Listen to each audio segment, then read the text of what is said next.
I have got a PhD in life. I'm spending my whole weekend in my pajamas and I'm not doing shit. You don't pay my bills or suck my dick.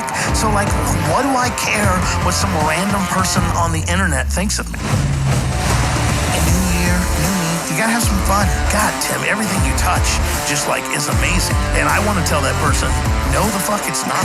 I'm only trying to make one fucking person happy, and that's Tim Castleman. Good morning, good evening, good night, wherever this recording finds you. Welcome to the Tim Talks podcast. I'm your host, Tim Castleman, and I am sick as shit. I don't know if this is what the joy of being 43, happy birthday to me, by the way. I don't know if this is what 43 is like, but I felt bad before my trip, and then I came home, resumed life as normal, and got strep throat almost immediately, and have spent this entire week in bed, sleeping copious amounts, taking 875 milligrams of amoxicillin twice a day, tearing up my stomach despite what I eat, and causing me to feel really, really shitty. Today is the first day where my throat doesn't feel swollen, or that I started talking like this. I almost thought God was getting me back. You're going to make all those redacted jokes. I'm going to make you talk like one, right? What an adventure I have been on since we have last talked. I know I say that often, but I mean it double, 10x, right? Grant Cardone-ish this time. I actually recorded a podcast, several of them, while I was on my trip, but I decided instead of making long, rambling posts there, I would instead condense them and re-record for you my experiences over the last 2 weeks. So when I left you last, dear listener, I was getting ready to start my trek, my 2,500 or 25-hour, 1,551-mile one-way trip up to Oregon, where I was going to meet my biological father for the first time in 22, turned out to be 23 years while I was there. And I'm happy to report that the trip did occur and the meeting did occur. So let's get into it. Let's start off, right? Typical Tim move. We're going to leave on a Saturday. Then we don't feel like it. We'll leave on a Sunday.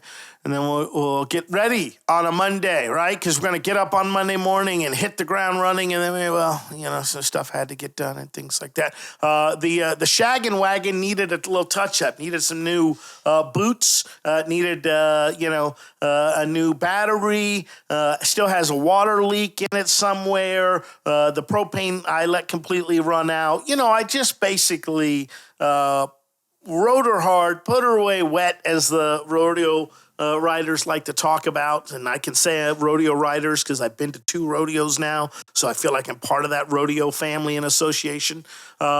But short story long, I had to do some maintenance on the vehicle to ensure that it at least had the power to get me there, which it did, and I'm eternally grateful that I did some of the maintenance. Hindsight being 20/20, it's hey, maybe we do it all, right? Maybe we have heat the entire trip. Maybe we have a vehicle with the charge can stay overnight so that you can run the heater all night, so that you're not freezing in under 16 different sleeping bags like we traveled. But I'm a bachelor, so whatever. Also complicating this trip is the fact that I got a third dog, right? Not what I wanted, not what I planned on, but I couldn't leave this brand new, recently betrothed, given to me, left on my doorstep the second time almost, dog here, and just hope that he didn't or she didn't get bored and escape. So she had to go with me. So I had to take this dog that was just getting accustomed to my house, let alone things like puppy and potty training and sitting and all of these things. So I have a heathen dog now that has rewarded me by basically every day we've been back. Shitting and pissing where she likes. So a hardcore reset is coming to her life now that I'm back and among the living. None of this is important, but just to let you know, the trip did not start without some woes. Had to get the vehicle upgraded, had to make sure we had enough puppy pads for pee. We did not. Had to make sure that we had the place, then the fridge fully stocked. And by fully stocked, I mean 1 case of Diet Cokes and a case of waters, because, I've got plenty of body fat to live off of if you catch me in the desert. I just can't make the aqua happen. And for those of you wondering, yes, I am drinking fluids. I'm drinking water. Yes, I do have a Diet Coke because, you can take the man out of Texas. You can't take the Texas out of the man. Have no idea what that has to do with Coke. Except I will say that it seems like everywhere I'm going out now is serving Pepsi products, not Coke products. And that is bullshit. I don't know who in a purchase buying capacity is listening to this podcast and going, hey, the guy doesn't like Pepsi. Let's order it in everywhere that he's going to go. But holy shit, could we please stop? Could we please stop with Pepsi in public places? If you want to consume that shit in shame in a house like you should, that's fine. But stop putting it in hotels, motels, and Holiday Inns. So we start the trek. 1,500 miles. Vehicles ready to go. Dogs loaded up. Fridge locked down. Go to turn on the water pump, water gushing out of the side of the vehicle. Not how it's supposed to work. So looks like we're not taking showers on this trip, and we'll be using these, that case of water to give us amenities. Make sure that we have stuff to brush our teeth, drink. Make sure the dogs are hydrated. You get the idea. You understand the purpose of water. I think by listening to this podcast, hopefully you understand what water is and why it's important. So I say, well, we're just going to get started and we'll just go as long as we can. And if we don't make it on time to Thanksgiving, that'll be okay. They'll just have to understand that, I'm going to get there in my own time. And that has never been more true this year. And I think it's just going to be the way I am. It's like, hey, I'm going to get to it, but I'm going to get to it in my own time. Like I have a pile of work that I need to do today. I got a lot of adulting that I needed to do, but I said, nope. First thing I want to do, get this podcast recorded out here. Don't do the work that pays me. No. Let's do this free podcast. Put it out to the world because I know you're clamoring and going, Tim, what happened?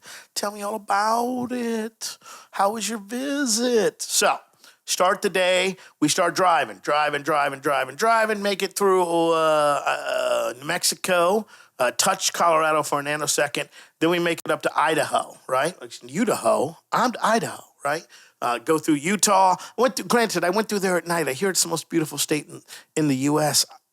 I wasn't that impressed, right? I also don't know a map, so maybe I reverse the states. Wasn't that impressed. Granted, again, I went through night. I didn't really explore. We're a man on a mission. I like to lie to myself and say, Tim, I'm a take it slow guy. I'm going to get there when I want to, which I am. But get there when I want to means let's go 0 to 50, then 0 to 100 real quick and get there as quick as possible, especially when you're on a deadline, especially when you're on a measured deadline. So first night we spend in some, I don't even know. I think we slept in a parking lot that night at one of like a Safeway or some shit like that. So, I'm all self-contained. I've got a generator. No, we didn't. No, we did not. I lied. That was the second time. Excuse me. Where we spent the night was at a Love's truck stop. And Love's, good-looking out Love's, actually has places where now you can bring your RVs and plug in for the night. But I decided, you know what? I'm self-contained.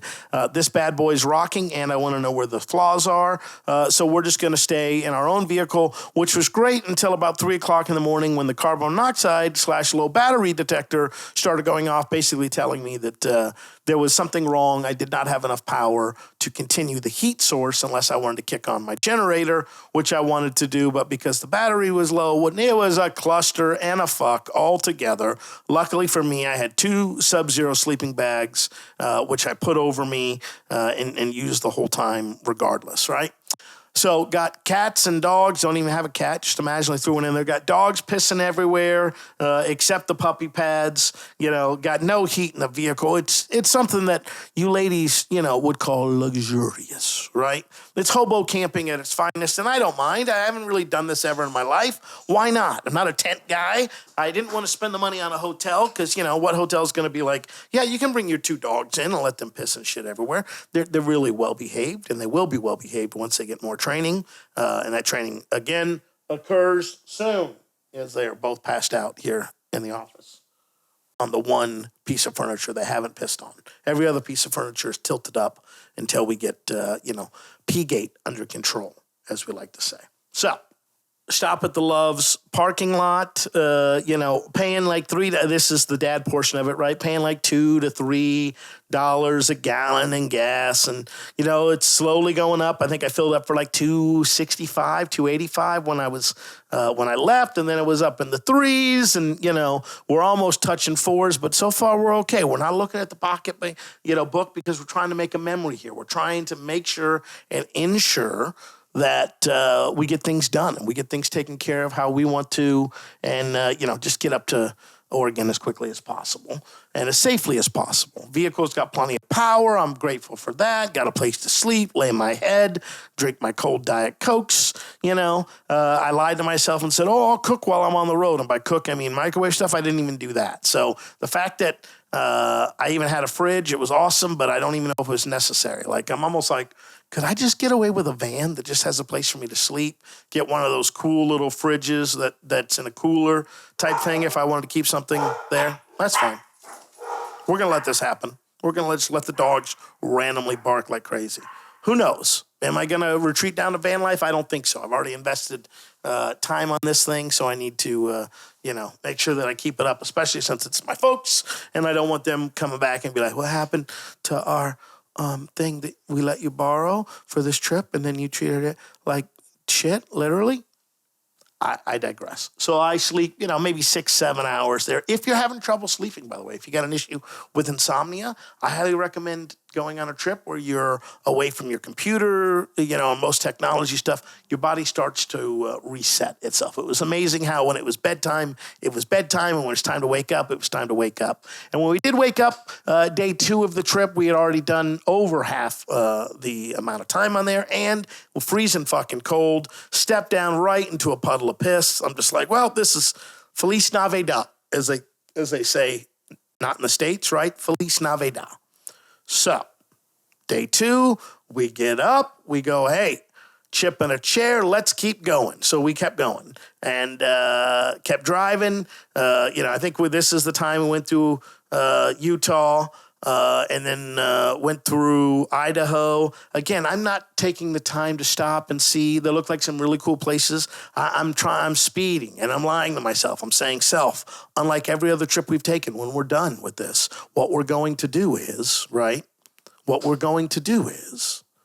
take it slow on the way back. We got to rush up there, but we're going to take it slow on the way back. So finally, about 8 o'clock, I take it back, 9 o'clock at night, I finally crest into Oregon state limits in 2 days. I've driven well over 1,000 miles, right? Stopping at gas stops and truck stops. I did make a stop at a Walmart because I thought, you know what? I'm going to get a little cheap digital camera to experience that. That was a strikeout, so I had to go to a Best Buy where I did buy a cheap digital camera that turned out to be a ginormous piece of shit. Apparently a $50 digital camera made by Polaroid that is a 3-star rating when you buy it, really is a $50 digital camera by Polaroid. It was a piece of dog shit. But I bought it. And then I also bought one of those cool little things to put on the windshield so I could hold my phone up there so I wasn't looking down all the time for directions. That turned out to be a ginormous piece of shit because I was like, I think this one will work. Yeah, no, it didn't. We will make amends. We will get the travel package correctly there. But as soon as I make it into Oregon, I don't even know this little town. I'm driving. I look over. It looks like a Starbucks, but it's got on the side of it, in huge letters, like a sign, like they paid to have this sign lit up, says cannabis. And I'm like, oh, hello, old friend. I didn't expect to meet you here. So driving with one hand and my shitty thing, I'm like, Oregon weed laws, recreational. Oh, it turns out as a visitor, I can go in and explore and purchase. So I'm like, well, it's 9 o'clock at night, right? It's the day before Thanksgiving, if I remember my time correctly. It was, yeah. No way this place is open. But let me just peruse, because there does seem to be some probably just the employees packing up for the night in there. Oh, no. You're open till 10 o'clock. It's like 9:45. Well, I got some cash on me. Well, let's just go in and take a look. So I go into this dispensary, Burnt Rivers Farms, and I'm like, well, let's just see. I like to my dad likes to inform me of gas prices wherever in the world he is currently and traveling and things like that. I like to know weed prices just to know. Just to be like, Colorado's gotten really ridiculous and expensive. Haven't bought New Mexico yet because I'm afraid of the cops pulling me over. Let's see what Oregon has to offer. Let's just see. So I walk up and I'm like, hola. And she's like, you're not from around here. I'm like, yes, ma'am, that's correct. I'm from the great state of Texas where we throw your ass in jail for a gram of weed, right? And she goes, well, welcome to the land of milk and honey. This is Oregon. We sell weed. And I go, yes, I'd like to buy one marijuana. And she laughs and I laugh. And then she goes, hey, asshole, you have 9 minutes before I kick you out. So let's speed this up a little. And I'm like, great. I'm like, look, kid in a candy store, tell me about your pre-rolled joints. And she's like, well, we have 10 half-gram joints. So I believe that's 5 grams. And I was like, oh, that's cool. I was like, that might be a little bit much. I was like, but just out of curiosity, how much is it? And she goes, oh, it's $10. And I go, okay, so $10 for one joint pre-rolled. She goes, no, sir. You get all 10 joints for $10. What? Oh, okay. Well, I like these little cartridges. They're not as stinky as weed. People don't judge you when you inhale on them on a podcast as much as a bong. It was only full of CBD. By the way, Mom, love you. Toots, Mom. So she goes, oh, cartridges. You like those? I said, yes, ma'am, I do. She said, well, good news. We sell those too. And I said, awesome. I'm just curious. What's the cost on those? And she goes, oh, $20. And I go, oh, okay, so like a quarter gram or a half gram for $20? She goes, oh, no, sir, that's for a full gram cartridge. Now, about this time, I can feel a little tingling in the pocket where my money is, and it's saying, get me out, Daddy. Get me out. Let's make it rain in this motherfucker.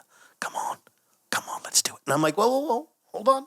Whoa, stallion. Whoa, big fella, right? And I'm like, well, that's okay.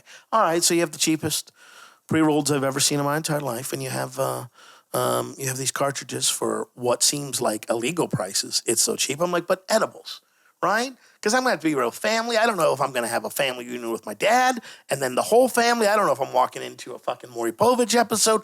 I need something to just take the edge off when dear old dad, starts laying into me or family or whatever is about to happen. I can't do it in a 100% sober state because that just does not sound like a good day to me, right? It's just like, I don't know. I'm a little nervous about what's about to happen. So I'm like, let me ask you some edible prices. Short story long. For 65 American dollars, which is only $10 more than I paid for a cheap digital camera, which was so shitty I literally threw out the window, ran over it twice, collected all the shit, and lit it on fire. For only $10 more, I was able to walk out with a cornucopia of marijuana. Because apparently Oregon is giving it away for fucking free. I felt like fucking El Chapo leaving that place. I was like, I'm going to get the fuck out of here before I get caught for stealing from these hoes, because that's what I felt like I was doing at the dispensary. So I go, well, this is great. I spent $65. I've got a wreath full of weed. All my hopes and dreams are satisfied. I throw the lady a $5 bill because, tomorrow's Thanksgiving. I grab my haul, and before I leave, I turn around and say, thank you guys so much. This is always great to experience. I wish you all a happy Christmas. And everybody just looks at me and starts laughing hysterically, and I just go, oh, you know what? And I have to tell them, guys, I'm going to tell myself I'm 100% sober. Oh, by the way, when I bought the cartridge, I had to buy a battery. And I go, do these batteries come charged? And she goes, they come half charged. So you could walk out of here, go to your car, and start ripping on it immediately. And I'm like, what are you saying right now? Up until 2 years ago, actually, you probably still have to do this in some places. You have to refer to bongs as water pipes. I'm making some hydroponic tomatoes, and I would like to buy a hydroponic grow kit, but certainly not for that stickiest of the ickiest. In Oregon, they're practically loading it up for me. If it was heroin, they'd be like, here, we'll tie your arm off and give you the shot. And I'm like, oh my sweet Jesus. Happy Christmas. So I tell them, hey, guys, just let you know I'm not high yet. I will be in the car thanks to what she told me I could do legally. That's my legal defense. She said I could. That's my legal defense. She said I could. I don't live here. She said I could. I was like, oh, shit. Okay, cool. Well, this is the greatest day of my life. Thank you. So get my product, and then we trek on. Now, at this point, I'm only like 200 miles away from the destination, and I got a decision. It's 10 o'clock at night. Do I go to bed super early, or do I press on? Well, you know me. I got to get there, right? We got to cross the checkered line. So we press on. And I drive all the way to where my father lives. I probably have said the town before, but I'll let the stalkers do the work. I don't want to just give it to them, right? I don't want to be the skinny kid with blonde hair and blue eyes and six-pack abs, in boy shorts and a midriff shirt. I want to make the people work for it. And the amazing thing I can tell you about Oregon is they have a ton of parks, national parks and stuff like that. It's absolutely gorgeous, but they also have a ton of what's called BLM land, which is free land where you can stay. And guess what? 2 miles outside of where my father lives, there's a BLM office with these huge parking lots that are specifically designed for RVs, trailers, people, stuff like that, just to come stay. No one's going to come hassle you, knock on your door, any fun stuff like that. So I decide, instead of rolling up to Papa D's house at 3:30 in the morning for the first time in 23 years, right, and having our Oprah-like moment in sleep delusion, I'm going to stay there. I got to be real with you. Real nervous at this point, right? It's real, all right? When you talk about shit, you're like, oh, I'm going to do this, I'm going to do that. It's totally different than when you're like, holy shit, I'm about to knock on this dude's door tomorrow. A guy I haven't seen in over 20 years. A guy I haven't talked to in like 2 or 3 years. Awkward as fuck. What do I say? What are we going to do? All of the things. So I sleep there. We go through the whole battery sort of works, then it doesn't work. We're nice, toasty, and warm. Then we feel like we're going to freeze to death. The dogs are good. I've gone through multiple pillows. I think all the clean sheets that I had, except for one, have been soiled. I mean, it's a madhouse, right? Right now, my black water tank, probably has more dog shit in it than human shit. Just like, what the fuck? But I'm getting nervous because I'm like, oh, fuck. And the other thing is this, you think, oh, this is great. I got 4G or 5G. I got Wi-Fi. I got all this electronic attachment. It's amazing to be connected all the time. Well, there are parts of the world still where your phone just goes, yeah, hey, I don't know what to tell you. And you're like, yeah, but I was listening to a podcast. I go, yeah, there's no signal here and there won't be any for the next 100 miles. Luckily for me, I had a few downloaded albums on the old Spotify, right? And one of them happened to be Dalton Domino's Songs from the Exile. That's the album. And there's a song called Daddy's Mud, where he talks about the things that he gets from his father and how they ain't all good. And that no matter what happens, you can't wash that shit away. And I was like, well, this is kind of prolific. I don't think that's the right word. This is kind of weird. Gotta go meet my father. Happen to have the album of an artist that I really enjoy his writing, and this song really is resonating with me. Let's smoke a joint. Why not? Then I realized like 10 seconds in there, I'm like, I realize why I'm a bong guy. I don't want to keep this thing fucking lit the whole time. It's going out because I was recording my feelings into a podcast, which is basically saying the same thing I'm telling you now, which is just I was, not emotional in terms of like, oh shit, just more like, oh shit, this is definitely going to happen. So the next day I wake up, I text my dad, say, hey, I'm like 5 minutes away, because I want to tell him, hey, I'm too scared to come see you last night, so I slept in a BLM parking lot 2 miles away from your house. He's like, great, can't wait to see you, something like that. See you when you get here. Pull up, looks like a new housing development. Got to remember, last time I've seen my dad in person, he was living in a 1-bedroom apartment where the everything was painted white because it felt like that's what they got the discount on the paint was, and it was chipping off the walls.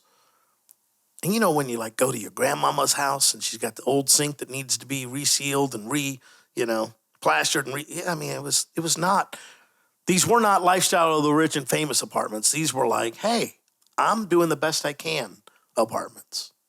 No shame. I'm just saying, to do that and then now, 20 years later, to be like, oh man, hey, this is like a beautiful home and a beautiful neighborhood and like some shit has changed. That's good. I'm happy for you.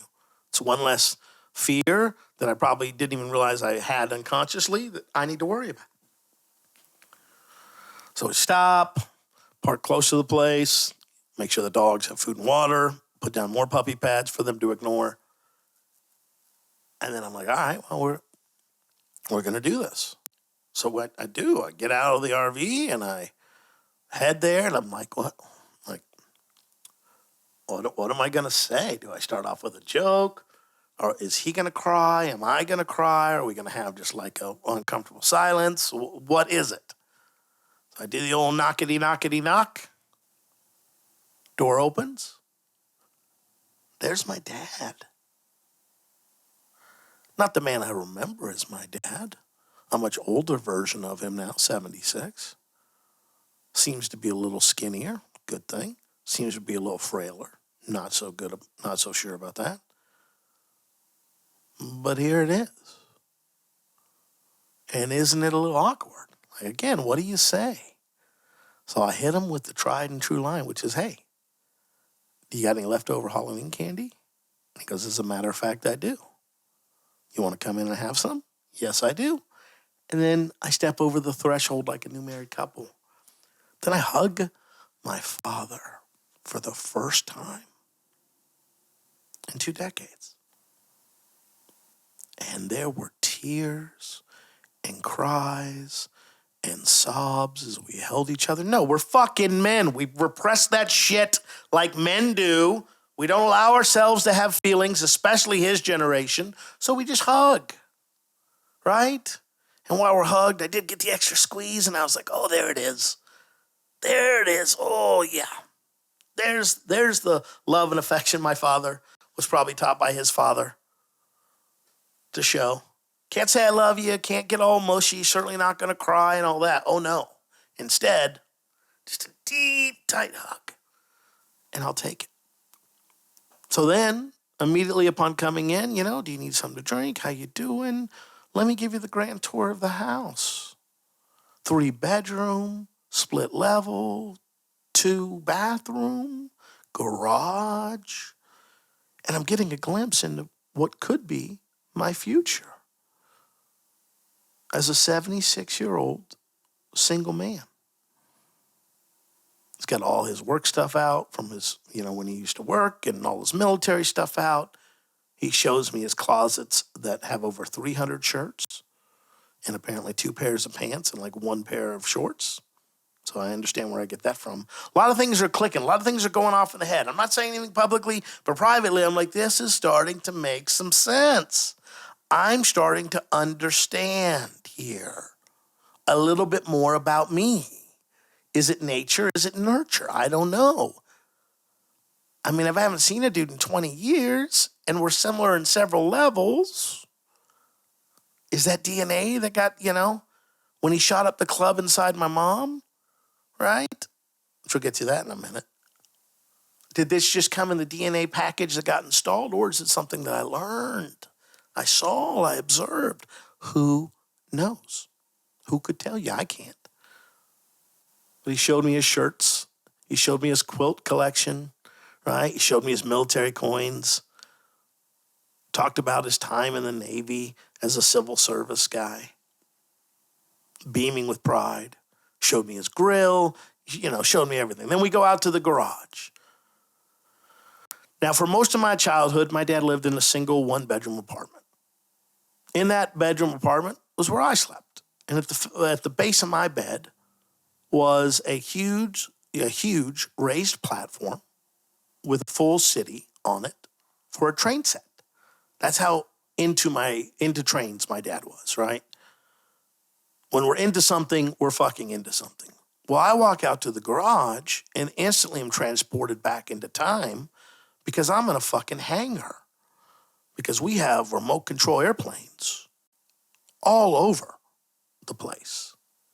Not messy, not bad, Like just, you know, we've got racks upon racks upon racks of metal racks built up that hold all the kits that are still yet to be built for my dad. Then I've got the built ones are on the ground on their specialty mats, of course, right? And then we've got a whole workbench area that has a bunch of little bins.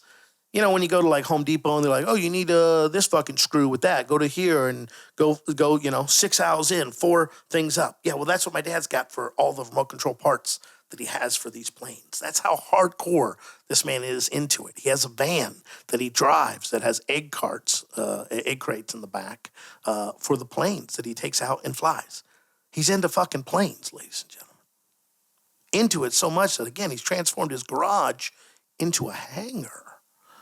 He would later tell me a story about when he was in between jobs and he went to a place to apply for it. And the guy goes, well, why the hell should I hire you to do this job? And my dad did aircraft repair to keep it as simple, because I don't really even understand it. But in the military, sheet metal repair, things like, planes get damaged. He was the dude that fixed them type thing. So the guy asked him, well, why the hell should I hire you? You're old, you're blah, blah, blah, blah, blah. And he goes, yeah, that's cool. Fair question. Come on out with me to my truck. At that time, he had a truck or a vehicle, whatever the hell it was.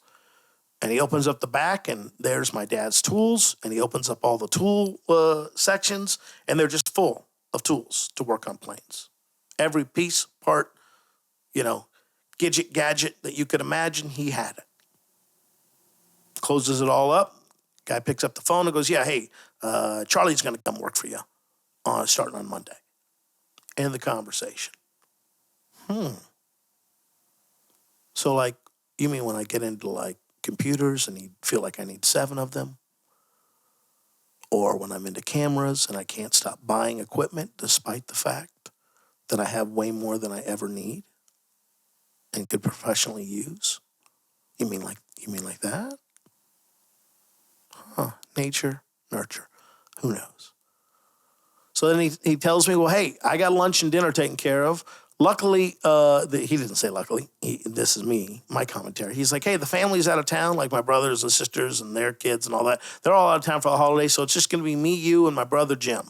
Uncle Jim to me. Uncle Jim's always been a great guy, good smelling, charismatic as fuck. You get the picture. So we sit down, we have a drink, and by this I just mean like water or whatever. And it's also one of those things when I was driving up, I was like, well, what the hell? Do we do Oprah here? Do we go deep? Are we trying to find the cancer and cut it all out in one trip? Or are we just doing like a surface level, hey, how you doing? How's the kids? How's the family? Some weather we're having.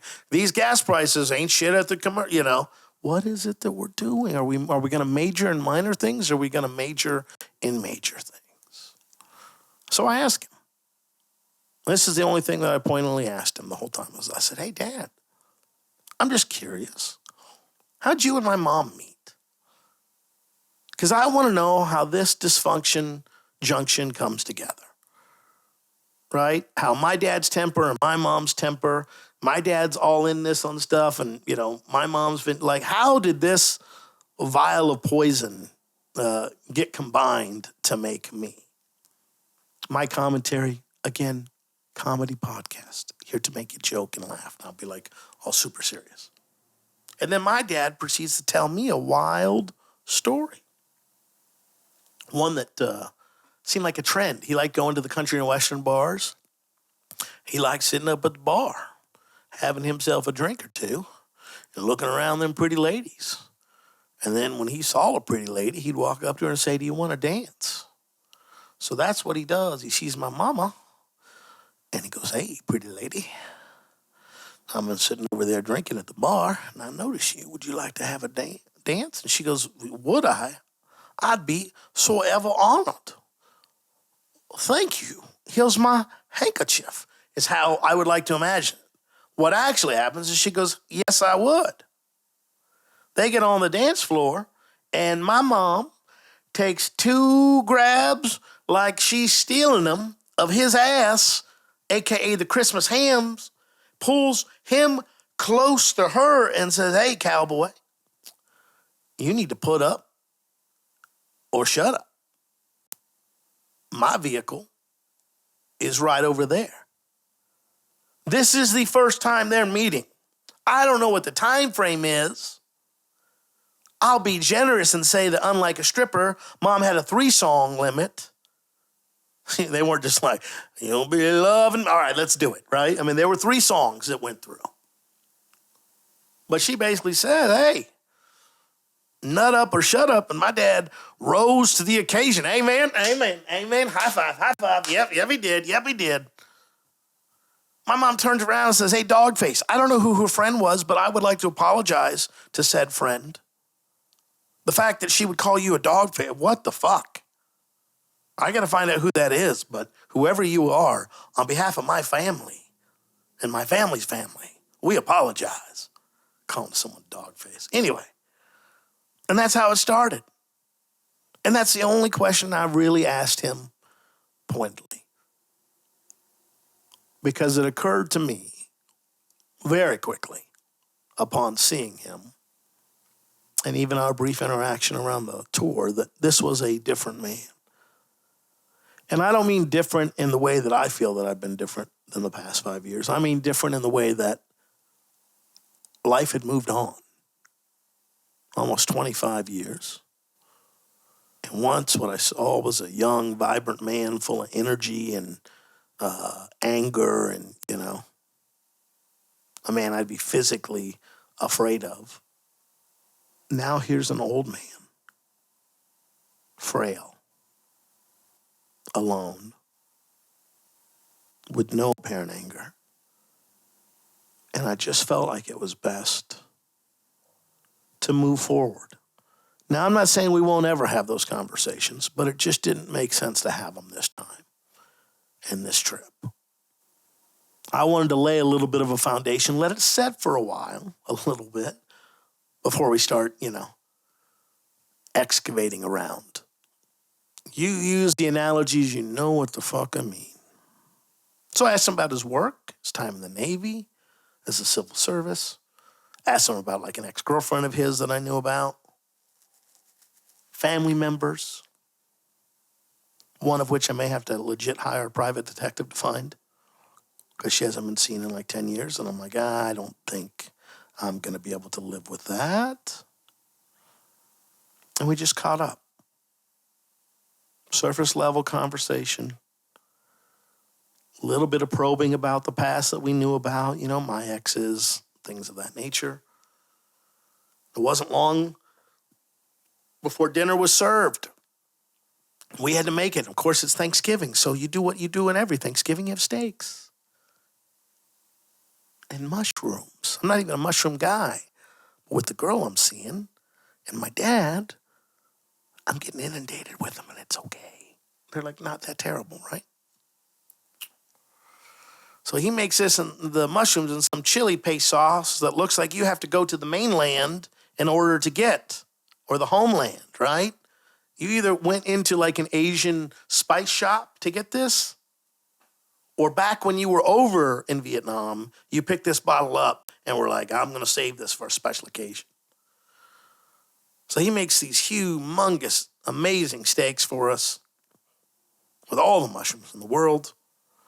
And we sit down, get to eating. We both pour a beer.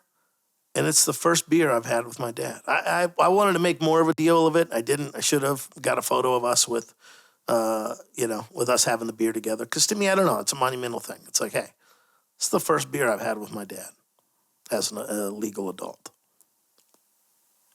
Let me tell you something. I don't know what the age is. I don't know if it's 70, 60, 65. Maybe when you qualify for AARP. I don't know.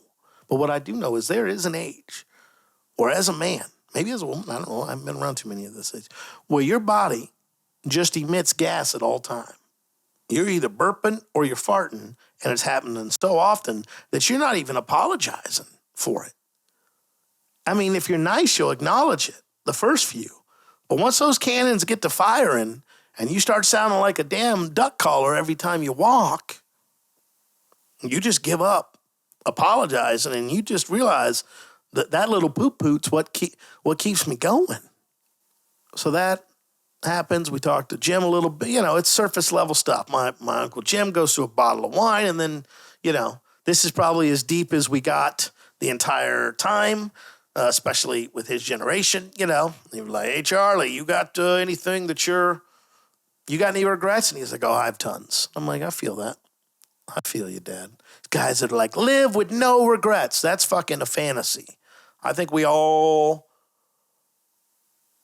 go home, wherever home may be for you, at the end, with a list full of things we do different. And if you didn't, I don't think you're really living. You certainly weren't learning. My opinion.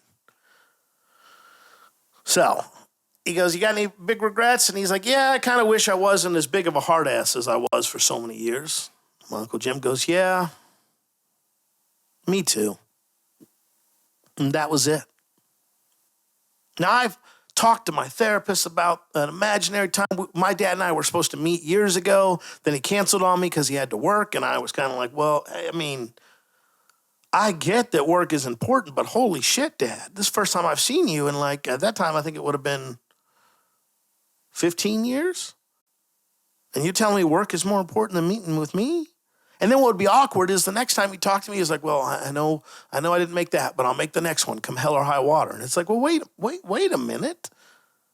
Like the way we got back into each other's lives is he Facebook friend requested me one day. I think it was Christmas or Thanksgiving. And I was like, oh shit, okay, well, I think this is him. Then we talked on the phone. He's like, hey son, I've been looking for you forever. Well, I mean, like not that hard, but I've been looking. And it's just like, well, wait, what are you talking about? So it just was awkward because I'm like, I don't understand. I don't get it. I don't know what's going on here. And what I've had to learn and understand and more importantly accept is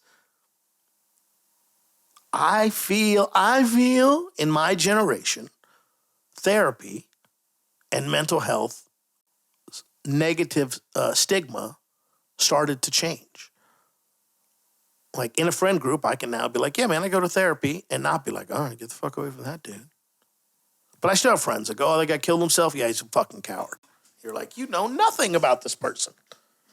But yet you think they're a coward because they didn't do it the way you did it or would do it. For my friends who have kids, their generation now is like, oh, I go to therapy. I'm on medication. I talk about it publicly. It's no big deal. Which is great in the way I think it should be. I think it's turning in the right direction. But in my parents' generation, you sucked that shit up. My dad went to Vietnam. I've never heard him talk about it at all. Right? My stepfather fired missiles off the destroyers that he was assigned to. He's probably killed people. I've never heard him talk about it once. They just don't do that. So if you can imagine that for your parents, imagine what your grandparents, and the level of acceptance, the level of even talking about it.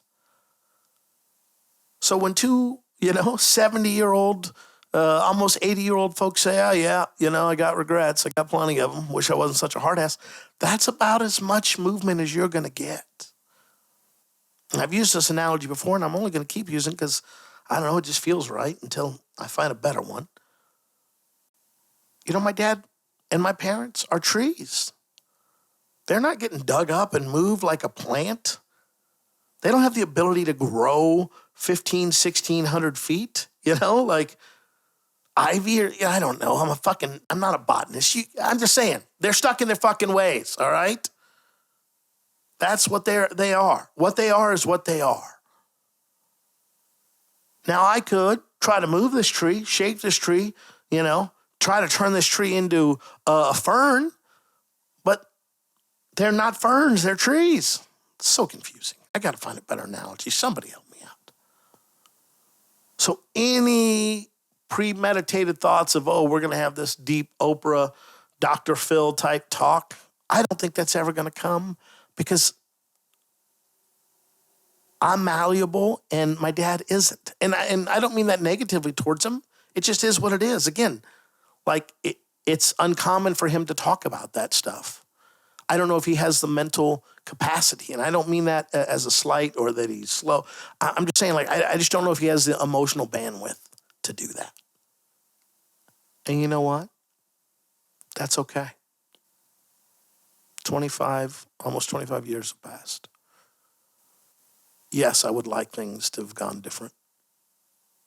Yes, there are some things that have permanently altered me as a person, and I'm doing my best to undo some of that, or at least understand it.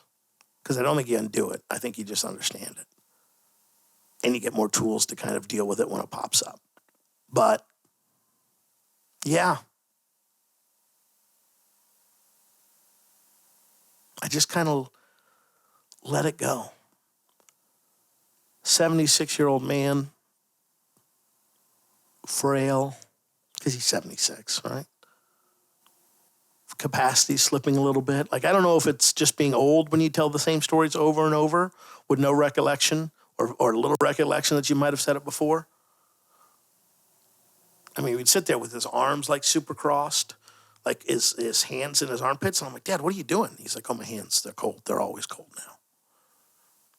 It's like, this is a dude that lifted a kid by his throat and pinned him against the wall at a YMCA because he was fucking with me. And I was like, hey, Dad. And he just came over and put that dude on a fucking wall and was like, I'll fucking kill you if you ever touch my son like that again. And the guy from the YMCA came there and he was like, oh, yeah, I'll kill you too. And I was like, oh, shit, I kind of get this. He did let it slip, by the way. My dad's been married twice. Well, I'll tell you the savvy part, then I'll tell you the serious part. So he asked about my mom, and I mentioned to her that she's got some health issues, and, you know, you never know how long someone's going to be with us, but, you know, I wouldn't be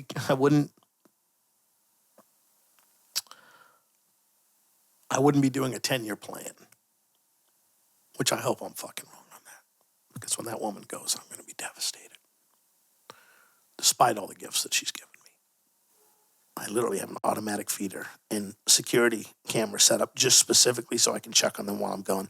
Oh, and I had a house sitter come over every day and play and love on and all that stuff. So there you go. So he asked me, he goes, well, how's your mom doing? I don't know. I know I don't deserve to know, but how's she doing? And I told him, basically, I don't think she's doing that great health-wise, and she's getting older, and, you know, I don't know how many years we got, and hopefully it's multiple decades, but it could be under a decade. And he was like really concerned for her and her well-being. And I was like, well, this is new. And he's like, look, son, I know it didn't work out the way either of us wanted, but like your mom was the only person I probably really ever loved. And I bit down so fucking hard on my lip. I wish you could see me right now, folks. I literally am pinching the shit out of my nipples, trying not to cry. And you go, well, that's fucking weird, Tim. Yes, it is. But this week when I had strep and it hurt to fucking even swallow, I was like trying to find ways to offset the pain. One is I did the old Dino Bravo chest, you know, I'm Dino Bravo, like I used to do as a kid. And the other one was, pinching the nips. So there you go. I can't have a serious moment. We have to have some comedy levity. I'm pinching my nipples here so I don't fucking cry like I wanted to then, because it was like, oh, I get it. My dad, my mom, and I all truly believe in our heart of hearts that we have care and concern for others and a heart of gold. The problem is it's wrapped in really, really, really shitty packaging and things that go against that every step of the way. Ding, ding, ding. More things starting to line, oh, got it. So he tells me that story. And then, I don't know anything about his first wife. I don't really care. She wasn't there with me, et cetera, stuff like that.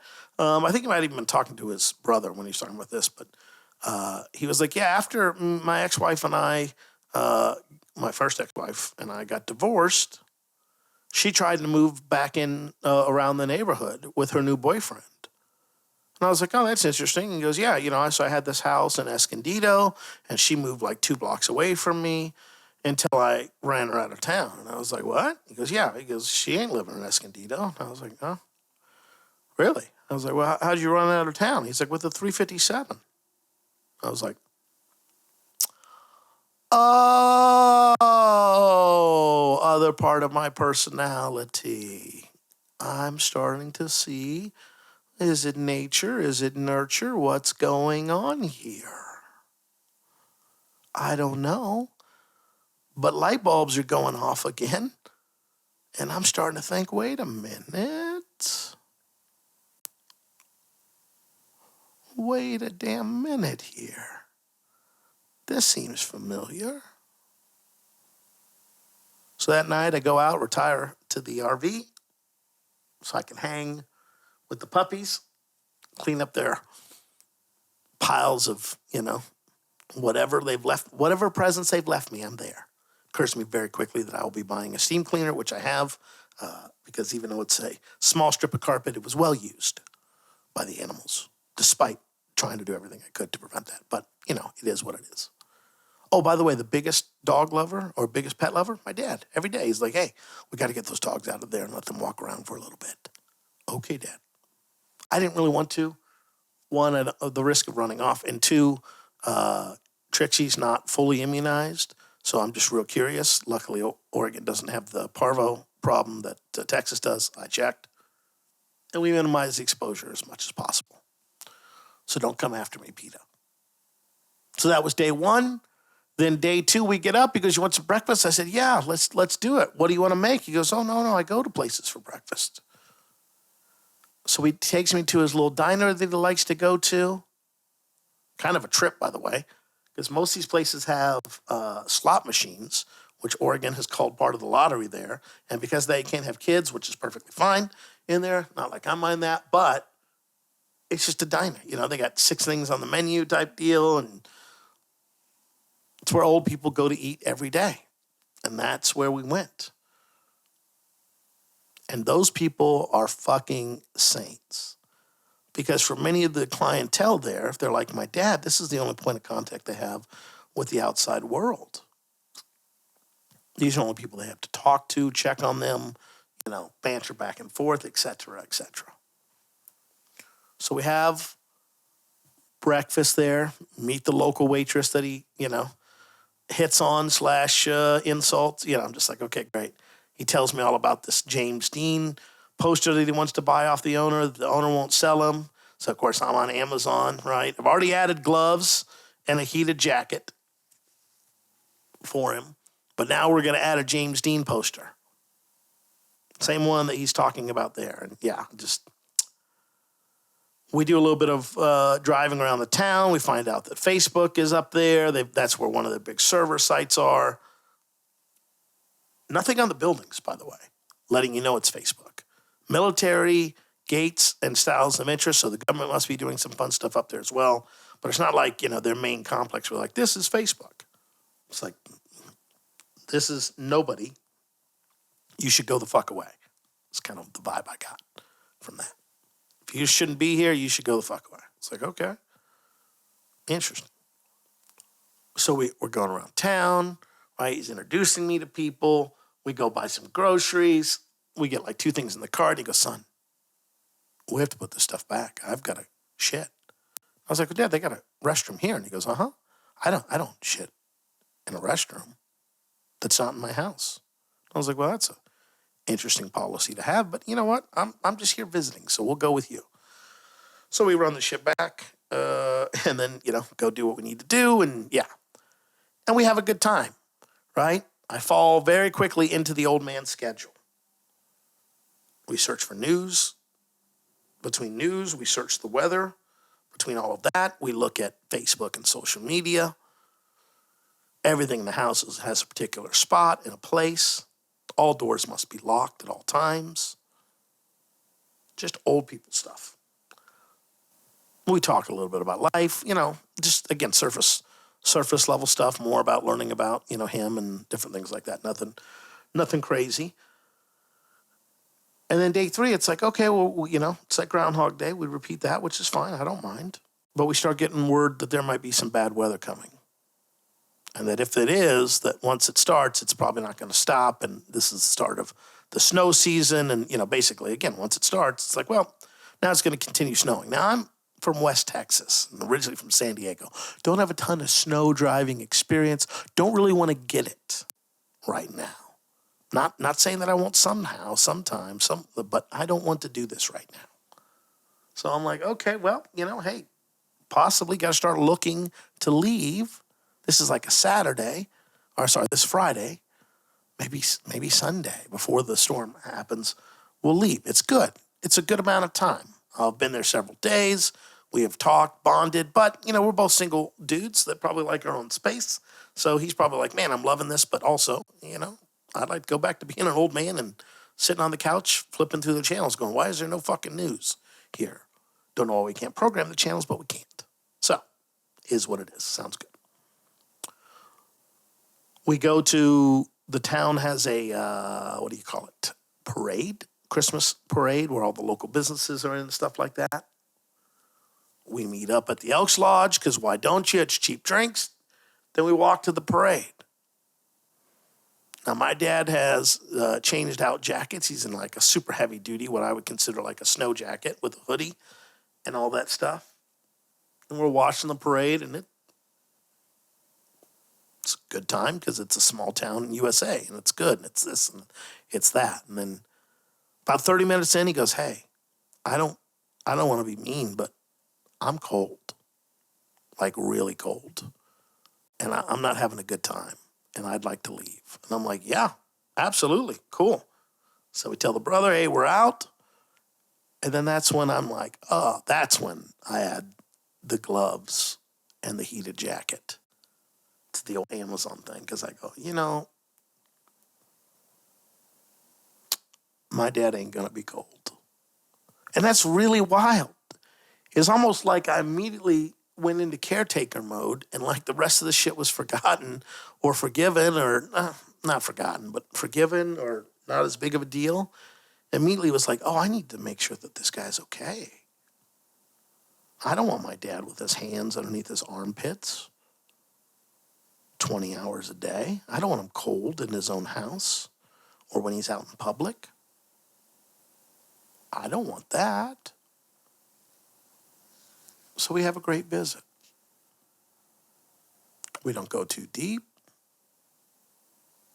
We end on friendly terms, with the promise that I will be coming back after the snow breaks to see him. And the realization, I'm 43 now. And if I could go and tell anybody younger than me, especially high school kids, it's like, if you're lucky, think about this even today, okay? If you get knocked up right out of high school, or even while you're in high school, you've never lived your life. You've lived the life your parents wanted you to live for 18 years. But then you get knocked up, you never live your life because you're always living it for someone else. You become a parent, you're living for your children now. My friends that have kids, they're all talking about, I'm getting my kid this, my kid that. I'm like, what are you getting? Oh man, nothing. I'm over here putting shit in Amazon inbox for me. I'm living my life for me. And if you're lucky, you get 20 years of that where you can live your life for you if you stay single. But eventually, you got to come back home. Come back round. Not even come back home. You got to come back round. Because your parents are going to need your help. Bro, sis, if you're lucky. But I feel like my life is coming into a point where my primary responsibility in life is going to make sure that my parents, have a calm and graceful exit. Well, that doesn't mean that I don't still get a portion of my life, but again, it just, So I would tell kids in high school, look, if you're lucky, you got 20 fucking years. If you stay single, even if if you're lucky, you get 20, 25 years. And that shit goes by faster than you can think it will. And I would also tell them that the dumbest fucking idea we have as a society is to give away our best years of life at work, retire, and travel when we're old. When you're old, when your stomach's fucked up, when you're cold at the slightest touch, when you don't like... No, that's a terrible fucking idea. I don't know whoever gave that fucking idea. That's the worst idea ever. Do not wait. Do not wait. Do not wait. I tell you, dear listener, do not wait. Take those trips now while you're able. Of mind, body, and soul to do so. Do the things you want to do for yourself. While you can. While you have the ability. While you have the option. Good trip. Gonna go back. Part of my yearly trips are gonna be to see my folks. Because you don't know how many of those you're gonna get. In addition to that, I decided, well, look, it's Sunday. The snow's coming Monday. I got to get out of the snow mountains. But where do I go? And Monday's my birthday. 43 years old. Where do we want to celebrate our birthday? What sounds good to us? You know what sounds good to me? How about a little trip to Sin City, baby? Viva Las Vegas.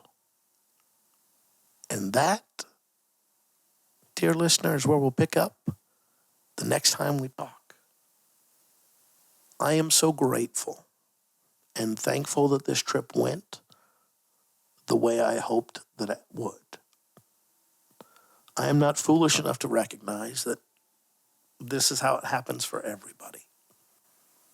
I also don't know what's going to happen in the future. All I know is right now things are good, decent.